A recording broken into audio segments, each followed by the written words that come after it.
Hello everyone, welcome to our YouTube channel Shiksha Alliance.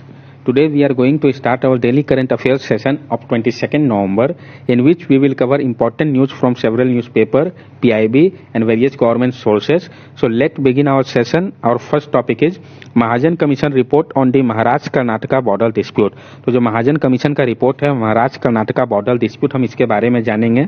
Maharashtra leader has spark a controversy when he called the incorporation of Belgaum, Belagavi, Karwar and Nipani areas of Karnataka into Maharashtra as a dream of the ruling party. एक Maharashtra leader ने क्या किया, फिर से controversy create कर दिया है जब उसने बोला है कि इनकॉर्पोरेट करना चाहिए बेलगांव, करवार और निपानी एरिया जो कि कर्नाटका का है उसको महाराष्ट्र में, ये ड्रीम है उसके रूलिंग पार्टी का। जेनेसिस ऑफ द डिस्प्यूट, ये जो डिस्प्यूट इसका स्टार्ट कहां से हुआ था? The erstwhile Bombay presidency, a multilingual province included the present day Karnataka district of Vijayapura, Belagavi, Dharwar and Uttara Kannada. जो इल्सवाइल बॉम्बे प्रेसिडेंसी था वो एक मल्टीलिंगुअल प्रोविंस था जो कि इंक्लूड करता है आज के कर्नाटका डिस्ट्रिक्ट ऑफ विजयपुरा, बेलागावी, धरवार और उत्तरा कन्नाडा को। In 1948, the Belgaum municipality requested that the district have a predominantly Marathi-speaking population be incorporated into the proposed Maharashtra state. 1948 में जो बेलगांव म्यूनिसिपैलिटी था उन्होंने रिक्वेस्ट किया था कि जो डिस्ट्रिक्ट है उसमें प्रीडोमिनेंटली मराठी स्पीकिंग पॉपुलेशन है, इसलिए इसको इनकॉर्पोरेट करना चाहिए प्रपोज महाराष्ट्र स्टेट में।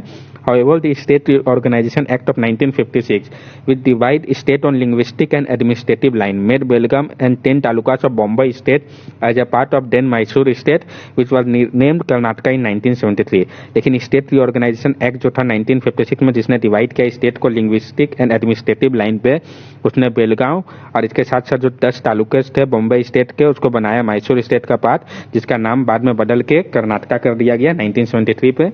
The Mahajan commission report, Mahajan commission के रिपोर्ट के बारे में अब हम जान ले। While demarcating border, the reorganization of state commission sought to include taluka with a Kannada speaking population of more than 50% in Mysore. जब वो डिमार्केट कर रहे थे बॉर्डर को तो जो रिऑर्गेनाइजेशन ऑफ स्टेट कमीशन था उन्होंने इंक्लूड किया था तालुका जिसमें कन्नड़ स्पीकिंग का पॉपुलेशन मोर देन 50% था मैसूर में। Opponent of the region inclusion in Mysore argued and continue to argue that Marathi speaker outnumber Canadian who live there in 1956।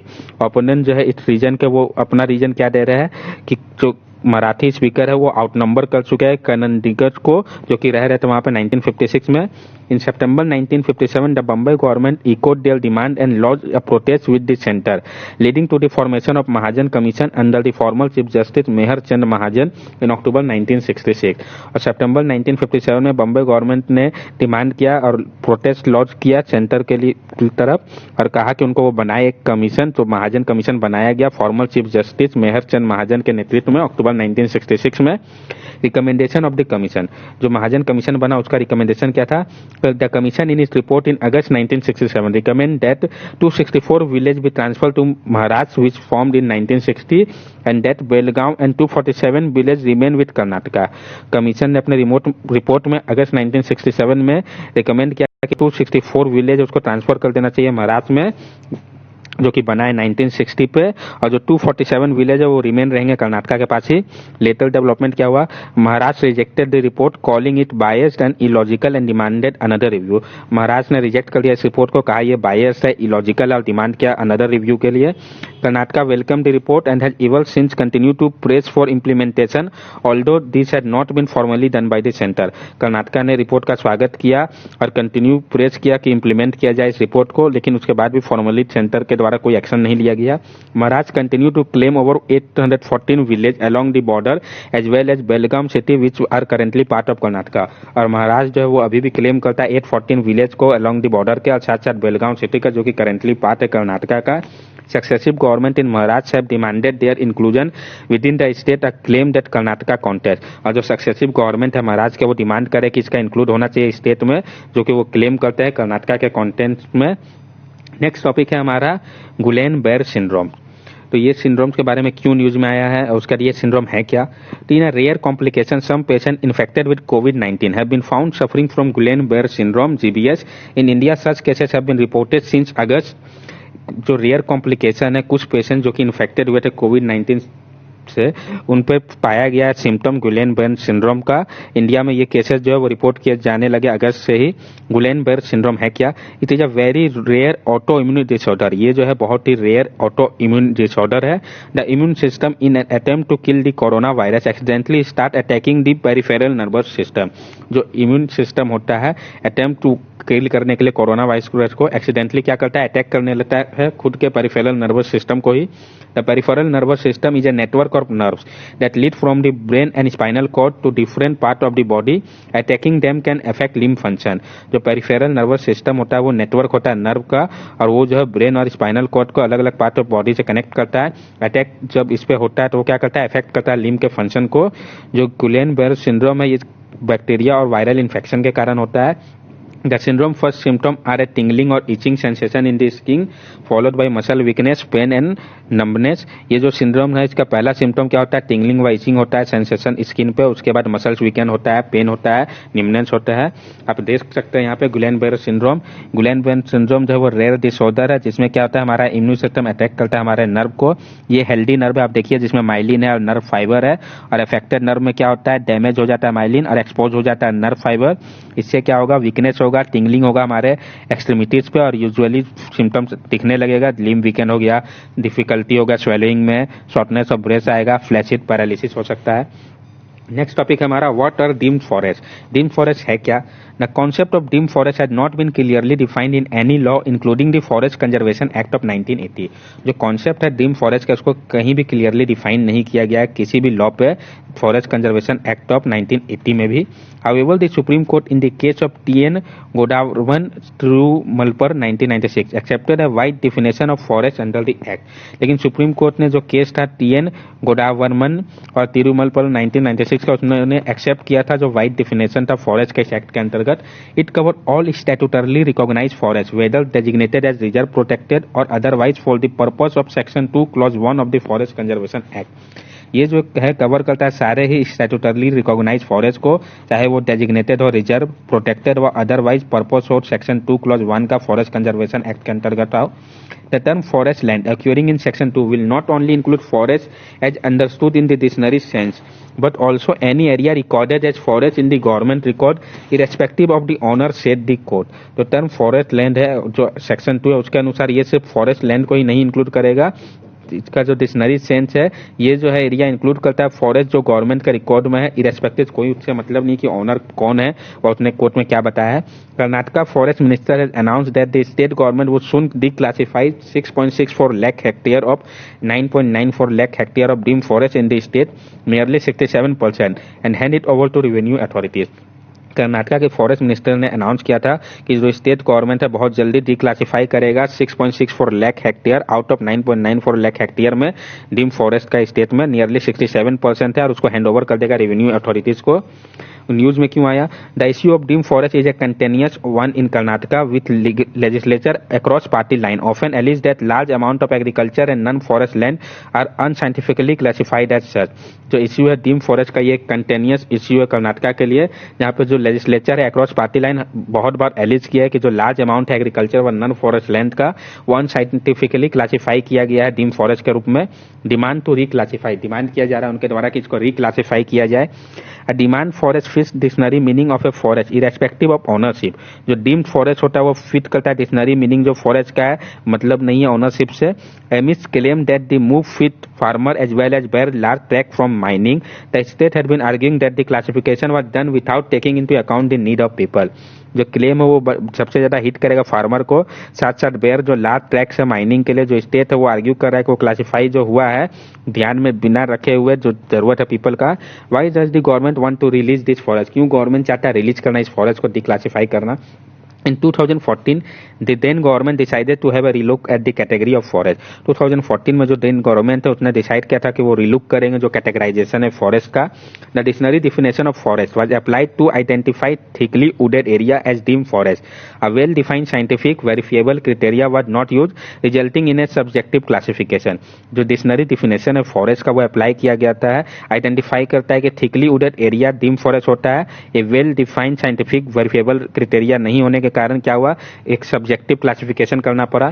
Subjective classification in turn resulted in conflict, और जो subjective classification उसके कारण क्या हुआ, conflict create हुआ। Minister have also argued that land was randomly classified as deemed forest by official causing hardship to farmer in some areas.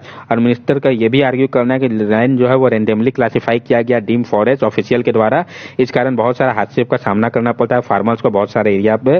There is also a commercial demand for mining in some region designated at deemed forest, और commercial demand भी है mining के लिए कुछ reason में जो कि designated है डीम्ड फॉरेस्ट के कैटेगरी पे। इसी कारण मेनली यही रीजन है कि माइनिंग के लिए वो एरिया चाहिए, इसलिए इसको डिक्लासिफाई किया जा रहा है डीम्ड फॉरेस्ट को, ताकि आसानी से वो लैंड को उनको दिया जा सकता है। नेक्स्ट टॉपिक है हमारा यूनेस्को ग्लोबल जियो पार्क। ये पीआईबी का न्यूज है, काफी इंपॉर्टेंट हो जाता है। UNESCO global geo park are single unified geographical area where site and landscape of international geological significance are manage with a holistical concept of protection, education and sustainable development.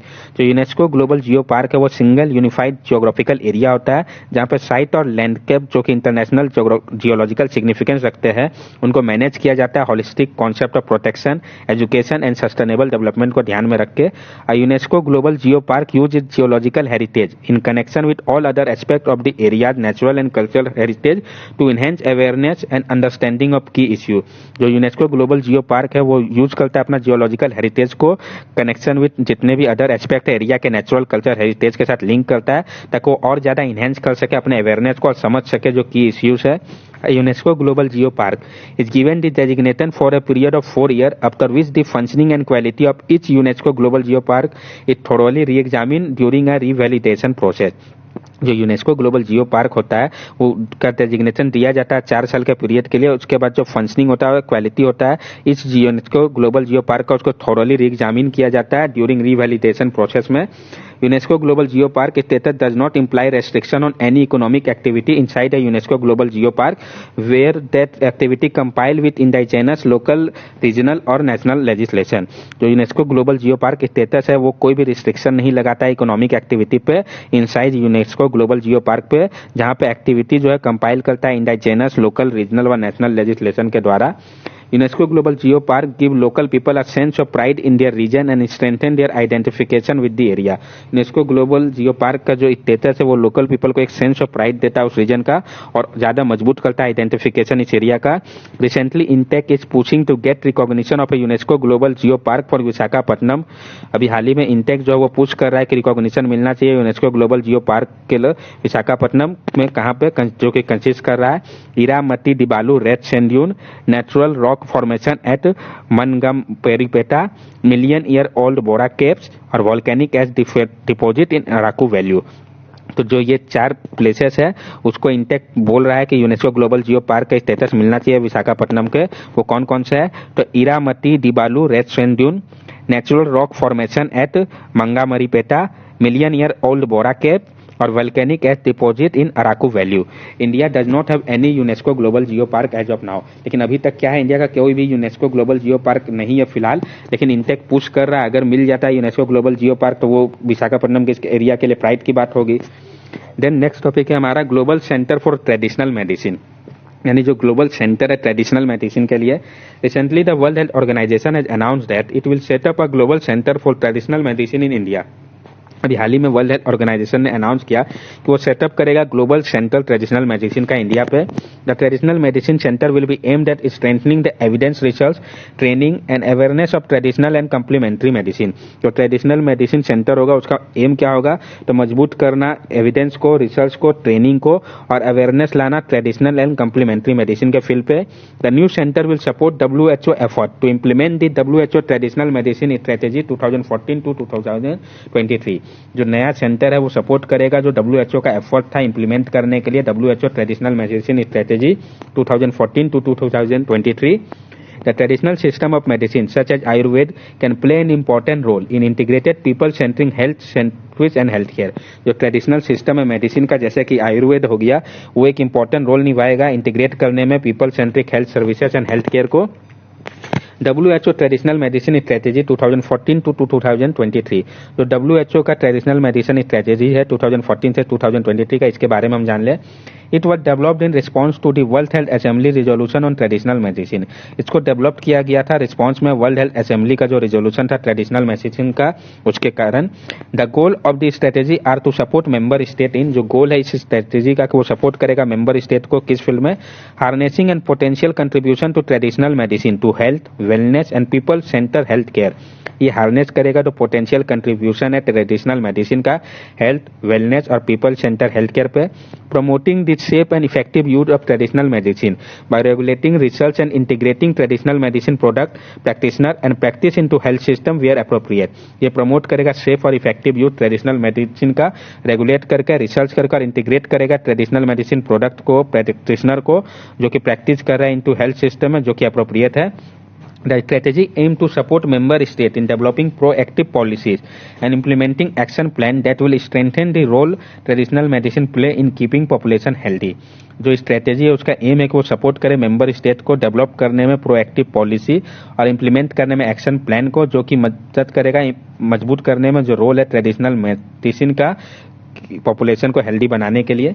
Traditional medicine refers to health practices, approaches, knowledge and belief incorporating plant, animal and mineral based medicine, spiritual therapies, manual technique and exercise applied singularly और in combination to treat, diagnose and prevent illness और maintain wellbeing. Traditional medicine जो है refer करता है health practice व approach व knowledge व जो बिलीफ है incorporating plant, animal, mineral based medicine, spiritual therapies, manual technique, exercise जो कि अप्लाई किया जाता है सिंगुलरली व कॉम्बिनेशन ताकि ट्रीट किया जाए, डायग्नोज किया जाए व प्रिवेंट किया जाए इलनेस को व मेंटेन करने में वेलबींग के मदद करेगा। नेक्स्ट टॉपिक हमारा Rajasthan government launches maternity benefit scheme for second child. तो राजस्थान गवर्नमेंट ने लॉन्च किया है maternity benefit scheme second child के लिए। Rajasthan government had launched maternity benefit scheme for 4 districts, under which mother will get rupees 6,000 for the second child. The scheme will be called Indira Gandhi Matru Poshan Yojana.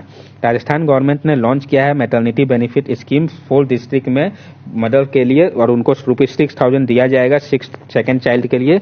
ये जो scheme है उसको बोला गया है इंदिरा गांधी मातृत्व पोषण योजना। This will supplement the center प्रधानमंत्री मातृ वंदना योजना under which mother get rupees 5,000 for their first child।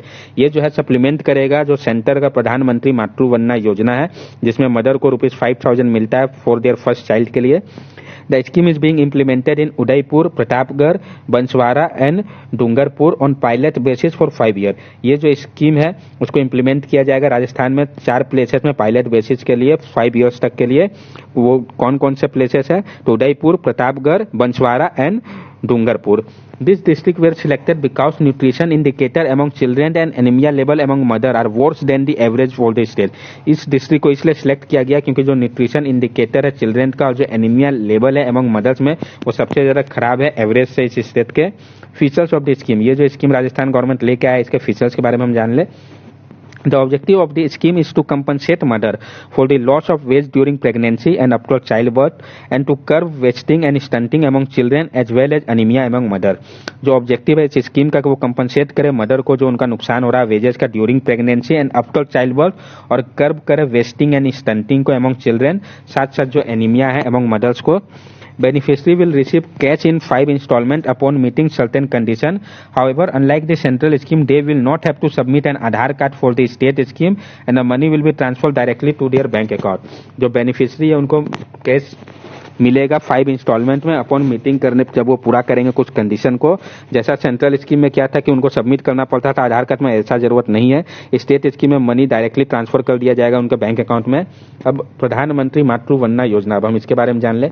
प्रधानमंत्री Matru Vandana Yojana is a maternity benefit rechristen from erstwhile Indira Gandhi Matru Sahyog योजना। तो प्रधानमंत्री मातृ वंदना योजना है वो एक मैटरनिटी बेनिफिट स्कीम है जो कि इंदिरा गांधी मातृ सहयोग योजना था, उसी का रीनेम वर्जन बोल सकते हैं। The scheme is a conditional cash transfer scheme for pregnant and lactating mother. ये जो स्कीम है वो कंडीशनल कैश ट्रांसफर स्कीम है प्रेग्नेंट और लैक्टेटिंग मदर के लिए।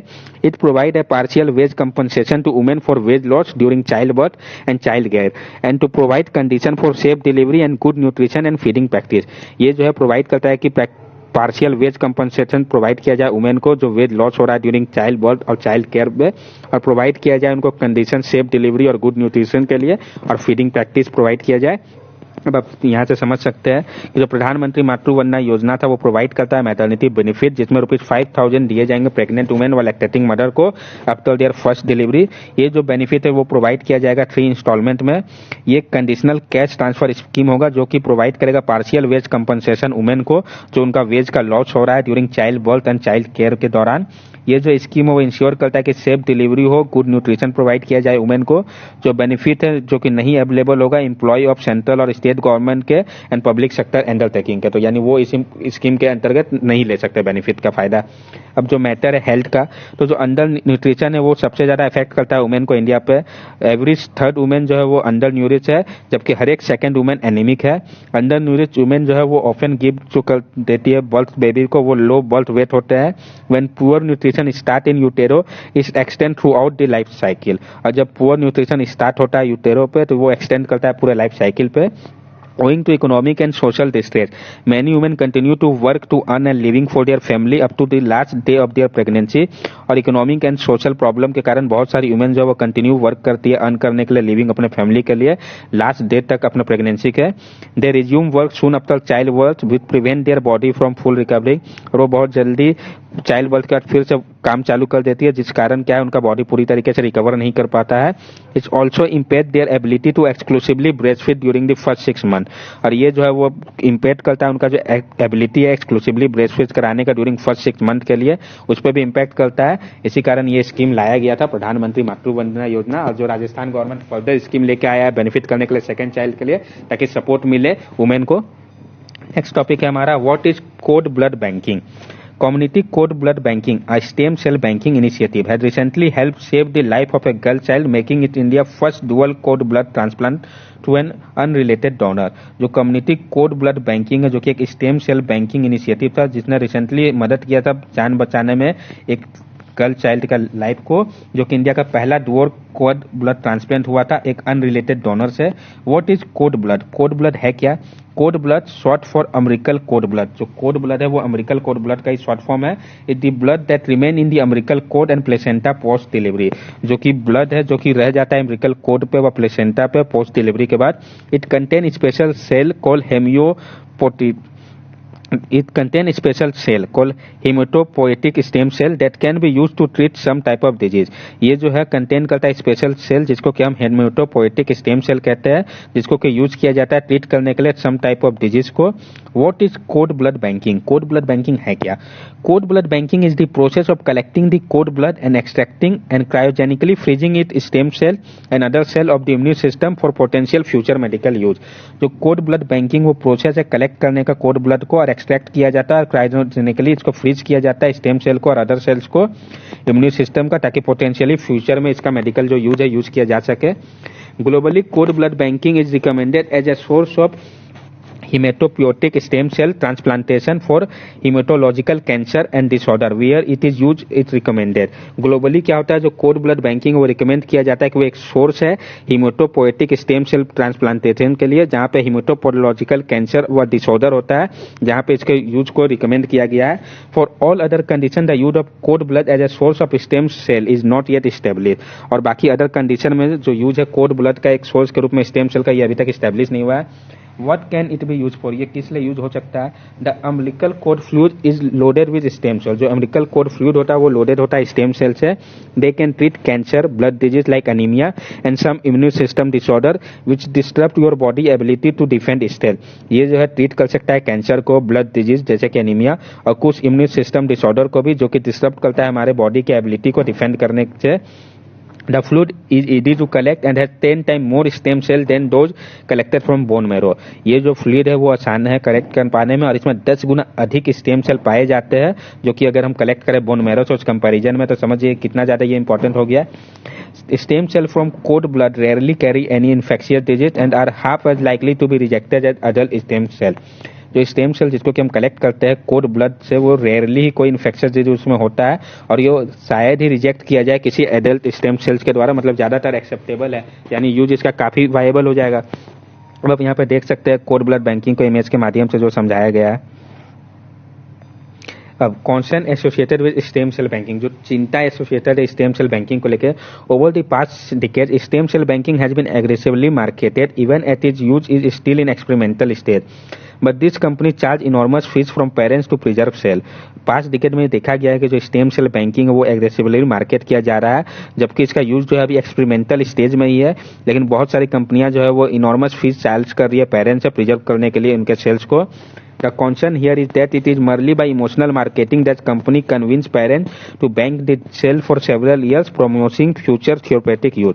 यहाँ पर चिंता ये है कि जो कंपनी है वो इमोशनल मार्केट कर रही है, इमोशन का यूज कर रही है, कन्विंस करती है पेरेंट्स को कि वो बैंक करे सेल को सेवरल ईयर के लिए, और प्रॉमिस करती है कि फ्यूचर में इसका थेरेप्यूटिकल यूज हो सकता है। स्टेम सेल थेरेपी, अब स्टेम सेल थेरेपी है क्या? It is a type of treatment option that use a patient own stem cell to repair damage tissue and repair injuries. ये जो है एक टाइप है ट्रीटमेंट ऑप्शन का, जिसमें क्या होता है, यूज किया जाता है पेशेंट के खुद के स्टेम सेल्स को ताकि वो रिपेयर करे डैमेज टिश्यू व रिपेयर करे इंजरीज को।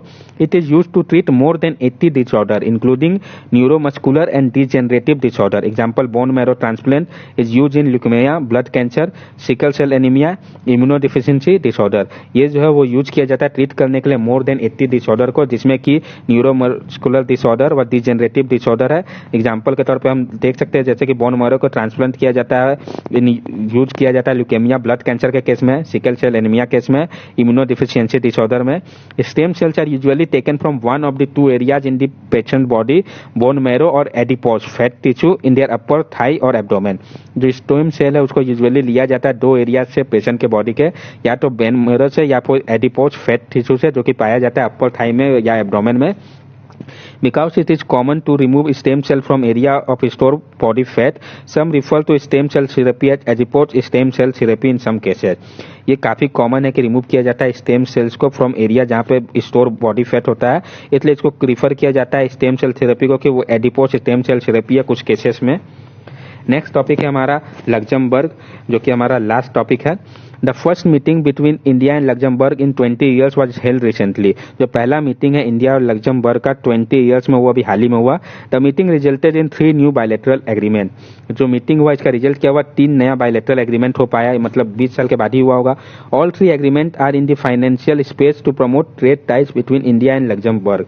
ये जो तीनों एग्रीमेंट है वो फाइनेंशियल स्पेस में है, जो कि प्रमोट करेगा ट्रेड टाइज इंडिया और लग्जमबर्ग के बीच में। Luxembourg is the third largest foreign investor in India. Luxembourg जो है वो तीसरा लार्जेस्ट फॉरेन इन्वेस्टर है इंडिया का। The 3 agreement that have been signed are, जो 3 एग्रीमेंट साइन किया गया है वो क्या क्या है। Luxembourg stock exchange with State Bank of India, Luxembourg का stock exchange State Bank of India, और Luxembourg stock exchange with India International Stock Exchange, Luxembourg stock exchange का इंडिया इंटरनेशनल स्टॉक एक्सचेंज के साथ agreement. And Luxembourg innovation and Invest India, Luxembourg innovation का Invest India के साथ agreement. Coalition for Disaster Resilient Infrastructure. India also invited Luxembourg to join the Coalition for Disaster Resilient Infrastructure. India ने invite किया Luxembourg को कि वो join करे जो कॉलिशन है डिजास्टर रेजिलेंस इंफ्रास्ट्रक्चर का। अबाउट CDRI, जो coalition for disaster resilient infrastructure, हम इसके बारे में जान लें। Launch by Modi government in September 2019 at the UN secretary general climate action summit in New York US। इसको लॉन्च किया गया था मोदी गवर्नमेंट के द्वारा सितंबर 2019 में UN secretary general climate action summit में न्यूयॉर्क US पे। It is a platform where knowledge is generated and exchanged on different aspect of disaster and climate resilience of infrastructure. ये एक प्लेटफॉर्म है जहाँ पे नॉलेज को जनरेट किया जाता है और एक्सचेंज किया जाता है डिफरेंट एस्पेक्ट में डिजास्टर और क्लाइमेट रेसिलेंस इंफ्रास्ट्रक्चर के फील्ड में। It will create a mechanism to assist country to upgrade their capacity and practices with regard to infrastructural development in according with their rich context and economic need. ये जो है वो create करता है एक mechanism जो कि मदद करता है कंट्री को कि वो अपग्रेड करे अपने कैपेसिटीज को, प्रैक्टिसेस को ध्यान में रख के इंफ्रास्ट्रक्चर डेवलपमेंट को, ताकि जो रिच कॉन्टेक्ट और इकोनॉमिक नीड है उसको रिस्क को कम से कम किया जाए, इकोनॉमिक नीड को ज्यादा से ज्यादा बढ़ाया जा सके। बेनिफिट और सिग्निफिकेंस इसका क्या है। This initiative will benefit all section of society. ये जो इनिशिएटिव है वो बेनिफिट करता है हर एक सेक्शन को सोसाइटी का। Economically weaker section of society, women and children are the most vulnerable to the impact of disaster and hence will be benefited from the improvement of knowledge and practice in creating disaster resilient infrastructure. जो economically weaker section है society के, women और children है, वो सबसे ज्यादा vulnerable होते हैं इम्पैक्ट ऑफ डिजास्टर के, इसलिए ये जो है बेनिफिट करेगा इंप्रूवमेंट ऑफ नॉलेज जो और प्रैक्टिस जो है वो मदद करेगा डिजास्टर रेजिलेंट इंफ्रास्ट्रक्चर क्रिएट करने में। It will also benefit all area with high disaster risk. ये बेनिफिट करेगा सारे एरिया जहाँ पे हाई डिजास्टर रिस्क है है। In India the north eastern and Himalayan region are prone to earthquake, coastal area to cyclone and tsunami and central peninsular region to drought. India में जो north eastern और Himalayan region है वो prone है earthquake के लिए, कोस्टल एरिया पे cyclone और सुनामी आ सकते हैं, सेंट्रल पेनिसुलर रीजन पे ड्रॉट पड़ सकता है, तो उसमें मदद करेगा जब हमको उसके बारे में पता होगा। तो why do we need a global coalition, क्यों हम लोग को जरूरत है ग्लोबल कोलिजन का? Many countries including India have over the year developed robust disaster management practices that have helped in sharply reducing human casualty in a disaster. However the economic cost of a disaster remain huge mainly due to their damage caused to big infrastructure. बहुत सारे countries जिसमें कि India भी है उसने हाल फिलहाल में क्या किया, डेवलप किया है रॉबस्ट डिजास्टर मैनेजमेंट प्रैक्टिसेस को, जिसने मदद किया शार्पली रिड्यूस किया ह्यूमन कैजुअलिटीज को डिजास्टर के कारण। लेकिन जो इकोनॉमिक कॉस्ट है डिजास्टर का वो अभी भी बहुत ज्यादा है, मेनली जो डैमेज होता है डिजास्टर के कारण बिग इंफ्रास्ट्रक्चर, इस कारण A global coalition for disaster resilient infrastructure would address concerns that are common to developing and developed advanced countries, small and large economy, country at early and advanced stage of infrastructure development, and countries that have moderate or high disaster risk. जो global coalition है disaster resilient infrastructure के लिए वो address करेगा जो चिंता है common developing और डेवलप कंट्रीज का, स्मॉल और लार्ज इकोनॉमी का, कंट्री जो कि अर्ली व एडवांस स्टेज में इंफ्रास्ट्रक्चर डेवलपमेंट के, व कंट्री जिसका मॉडरेट से हाई रिस्क डिजास्टर में आते हैं उनको काफी मदद करेगा। ये आप देख सकते हैं लग्जमबर्ग का लोकेशन, ये इधर आपका वेस्ट में हो गया बेल्जियम, ईस्ट में हो गया जर्मनी, साउथ में हो गया आपका फ्रांस। अब आज हम लोगों ने जो जो पढ़ा उसके बारे में हम ब्रीफली जान ले बुलेट पॉइंट कि आज हम लोगों ने जो टॉपिक पढ़ा उसमें हम लोगों ने क्या क्या जाना है। तो सबसे पहले हम लोगों ने पढ़ा Mahajan commission report on the Maharashtra Karnataka border dispute. तो इसमें हम लोगों ने देखा कि ये न्यूज में क्यों आया, फिर नीचे रीजन क्या था डिस्प्यूट का, महाजन कमीशन के रिपोर्ट के बारे में जाना, उनका क्या रिकमेंडेशन था और लेटर डेवलपमेंट क्या है। देन हम लोगों ने पढ़ा गुलेनबर्ग सिंड्रोम, तो ये न्यूज में आया क्यों, ये कैसे सिंड्रोम है क्या, उसका डिटेल्स जाना इस सिंड्रोम के बारे में। व्हाट आर डीम्ड फॉरेस्ट, इसमें हम लोगों ने जाना कि डीम्ड फॉरेस्ट है क्या, न्यूज में क्यों आया। उसके बाद रिक्लासिफाई करने की जो बात की गई है, क्यों गवर्नमेंट कुछ ज्यादा रिलक्टेंस है कि रिलीज किया जाए इस फॉरेस्ट को। देन हम लोगों ने किया यूनेस्को ग्लोबल जियो पार्क जो कि पीआईबी का न्यूज था काफी इंपॉर्टेंट, तो कौन सेटअप करता है इसको। फिर ग्लोबल सेंटर फॉर, ये जो आपका है ये इसका डिटेल्स जाना रिलेटेड टू इट और ये है क्या यूनेस्को ग्लोबल पार्क। उसके बाद हम लोगों ने किया global centre for traditional medicine, तो इसमें हम लोगों ने जाना किसने अनाउंस किया, डब्ल्यूएचओ ने। उसके बाद फिर global centre for traditional medicine India जो है डब्ल्यूएचओ जो सेटअप करा इंडिया में, तो उसका फायदा एम क्या है, व्हाट विल इट डू। फिर डब्ल्यूएचओ ट्रेडिशनल मेडिसिन स्ट्रेटेजी जो था 2014 टू 2023, इसके बारे में जाना डिटेल्स में। देन हम लोगों ने किया Rajasthan government launch maternity benefit scheme for second child, तो ये न्यूज में क्यों आया। फिर प्रोविजन क्या है इस स्कीम के अंतर्गत, ये जो स्कीम है वो सप्लीमेंट कर रहा है प्रधानमंत्री मातृ वंदना योजना, उसके बारे में जाना। फिर ये जो स्कीम है किस डिस्ट्रिक्ट में इंप्लीमेंट किया जाएगा, फीचर्स क्या है इस स्कीम का। उसके बाद प्रधानमंत्री मातृ वंदना योजना के बारे में भी जाना। देन हम लोगों ने किया what is cord blood banking, तो ये न्यूज में क्या क्यों आया, कोड ब्लड क्या है, कोड ब्लड बैंकिंग के बारे में जाना। What can it be use for, ये किस लिए यूज हो सकता है। फिर उसके बाद associated with stem cell banking के बारे में जाना। फिर स्टेम सेल थेरेपी क्या है उसको समझा। और लास्ट टॉपिक था हमारा लग्जमबर्ग, जिसमें हम लोगों ने जाना कि ये न्यूज में क्यों आया। फिर जो एग्रीमेंट साइन किया गया वो जाना। फिर जो सीडी आ रही है इसके बारे में जाना, बेनिफिट सिग्निफिकेंस को देखा। फिर हम लोग को क्यों जरूरत है ग्लोबल कोलिशन का डिजास्टर रेजिलिएंस इंफ्रास्ट्रक्चर के लिए। फिर लोकेशन देखा मैप में जो कि काफी इंपॉर्टेंट हो जाता है। That's all for daily current affair session. If you like our video then subscribe our channel, like and share the video. These are our social media link. From here also you can stay connected with us and give us your valuable suggestion. Thank you and have a nice day.